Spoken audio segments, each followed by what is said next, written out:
Hi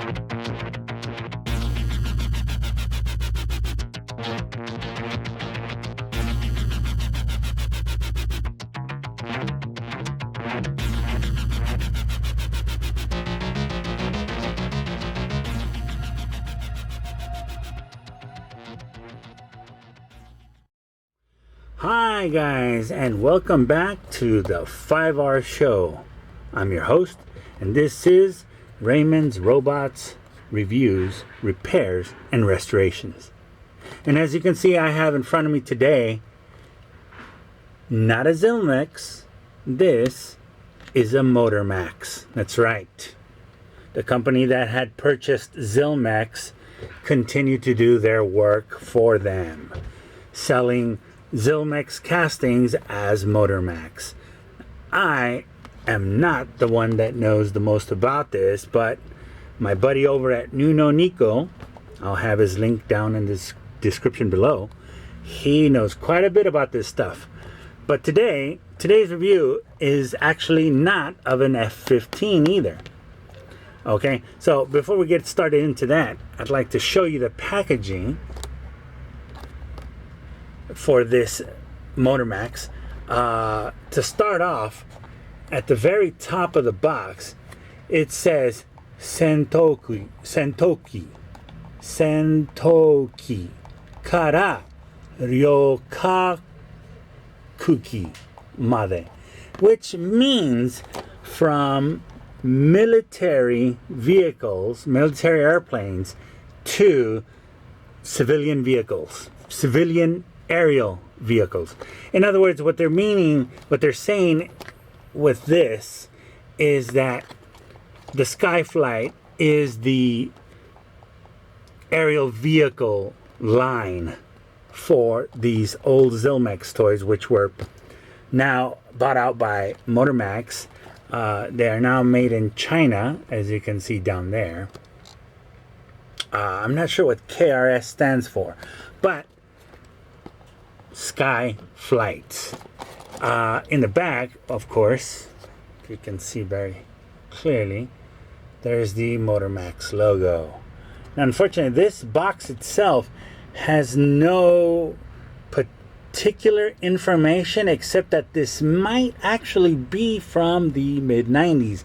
Of course, it'd have to be because that's when Motormax purchased Zylmex. It's a very thin box, die-cast metal Dyna-Flites. So even though the box says Skyflight, they're still considered Dyna-Flites. And as you can see, the box is just very random. It does have, though, Grumman. I think, I can't, sorry, either Grumman or Lockheed. I'm getting old in my old age, but I can't see that small anymore. There you go. Northrop Grumman right here. It's very hard to catch, but you'll see the logos there. Anyway, so today, and for some reason there's a number on there, A121A. I don't know if this has anything to do with the vehicle inside, but once again, this is not actually an F-15. Today we're going to be reviewing Nou Noú Nico's favorite, the F-14. That's right. Today we're going to be reviewing the F-14 Tomcat.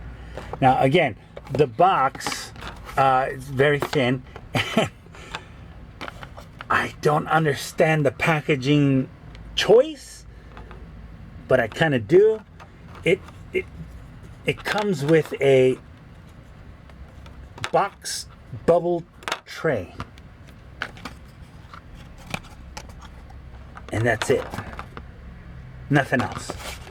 Just the box bubble tray. Maybe to protect the paint on the top. I don't know. I think it's kind of chintzy, to be honest, but that's what it is. So let's take it out of its package. There you go. Okay, and so again, this is the F-14 Tomcat. As you can see already, the wings do open and close. It's got the Skull Squadron logo on the rear, the back, right there. And it is on both ends. This one wasn't done so well, but it is on there at least. It wasn't centered perfectly when it was made. And I don't think that's a sticker. I think that's more of a tampo. The paint job on it is very strange. The rear wings are painted silver, and so are the flaps, but the bottom is not. The cockpit is gone. The cockpit is gone, and it is replaced by just sheer metal material, I'm assuming, or they filled it in with something. I have no idea. But there is no glass cockpit anymore. I know this is a second version casting of the F-14 because the original had sort of a squared off body in this location here. This one is very bland. It is in a grayish turquoise type color. Okay. And also, at the bottom, as you can see, the missiles are now casted as well with the body. I believe the original ones, the original Zylmex, had plastic missiles. I believe. I'm not 100% sure, as I don't have an original with me. The wheels are not machine cut metal wheels. These wheels are actually just plastic. They are plastic, as you can see, the little plastic. They don't even roll. It's very disappointing, Motormax. Very disappointing. As you can see, it just does not roll. The only one that rolls is this one. So, kudos, Motormax, kudos. You gave me one rolling wheel. There you go. That's it. It's the only one that rolls. The bottom, the markings also, again, this is stamped 074817. Okay. Over here, A143, F-14 Tomcat, China. Now, if it did say Zylmex at one time, it would have probably have been on this side of this wing. Again, I'm not sure. Go check out Nou Noú Nico's videos to get that 411. The other thing is that the bottom section, it just does not look like the original one did. But again, I'm not 100% sure because I have nothing to compare it with. Okay? So anyway, very bland. A very bland F-14 Tomcat. I'm sorry to say, but it is kind of sad. They didn't even bother putting a American flag or a Japanese flag, any kind of flag. They just said, you know what? Just put the Skull Squadron logo, add a couple of silver paint highlights, and push it to the masses. That's it. But anyway, the casting itself is very nice. It is, of course, from the original product. It is a nice heavy toy. The plastic is actually the wheels. I figure if you've gone far enough to use die-cast metal on the top, on the bottom, on everything, even the rivets, then why didn't you just finish the job with the wheels? Why the plastic chintzy wheels that don't even roll? So, but anyway, that's the F-14 Tomcat for you guys. Now, again, you can always look on Wikipedia for any information on F-14 Tomcat. I am 100% sure it's got a long history. But I will tell you this. This F-14 Tomcat is ultimately one of my most favorite airplanes ever. This F-14 Tomcat is a beautiful plane. The Skull Squadron, awesome. I just wish it had more detail, you know, a number, a flag, you know, a country flag or something. You know, a couple of warning stickers, intake, you know. Yeah, I can do that myself. But, you know, come on, Motormax. And I know nowadays you're doing better job, better work, because that's what people want. But back then, they didn't care. Anyway, so to conclude with today's review, I just want to say that even though this is a awesome model, at the same time they actually managed to make it pretty lame. So that's why I want an original F-14 Tomcat by Zylmex. Those are very cool. I mean, even the cockpit, just, you know, geez, there's not even a divider for the window. Come on, do something, Motormax. Earn your dollar.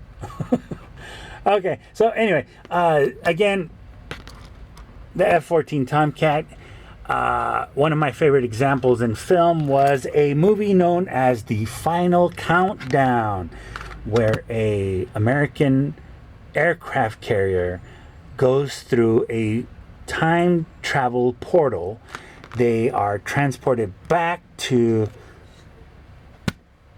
1941, December 7th, or the day before, I believe.